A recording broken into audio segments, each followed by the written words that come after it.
What's up, guys?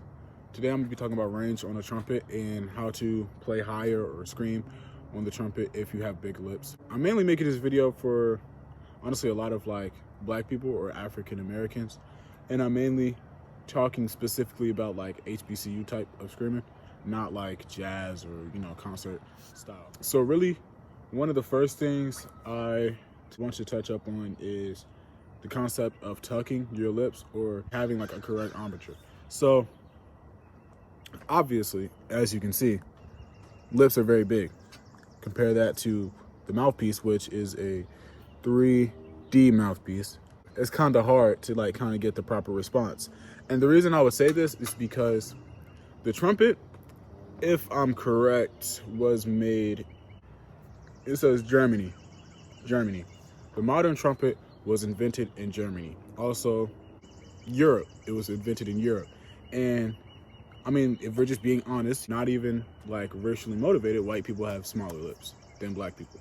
This is a fact. It's really no way around it when talking about the horn. And I do think a lot of times, like, trumpet instructors or just in general, like music teachers can kind of like avoid that subject just because they don't want to come off as like, racially biased. But it's honestly the truth. And I do believe that as soon as we're honest about these things, then we can honestly become better musicians. So as we just looked up, the trumpet was invented in Europe. Okay, so obviously they were not making the trumpet thinking about people like us having bigger lips, and trying to play these things. So yeah, back to what I was saying, because I hate when I watch these music videos and they're yapping, but I'm doing it myself.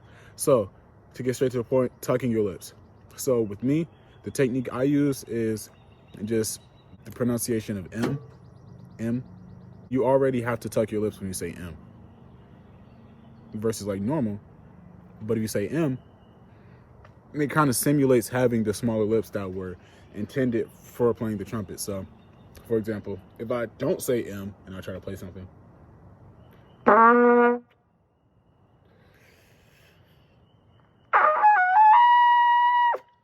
it's kind of like weird. Versus if I just was to say M,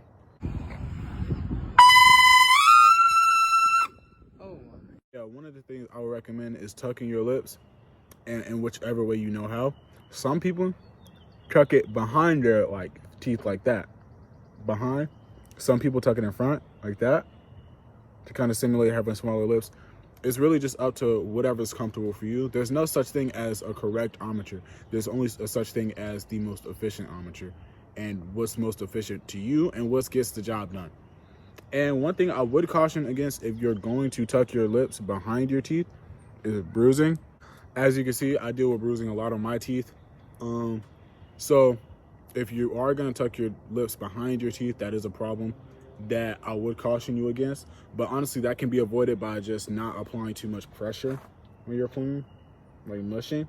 And kind of, one thing I'd like to do is just no pinky when you're playing. If you're trying to like, play high in like a marching band setting, obviously you have to push a lot of sound. So less pinky would be preferred.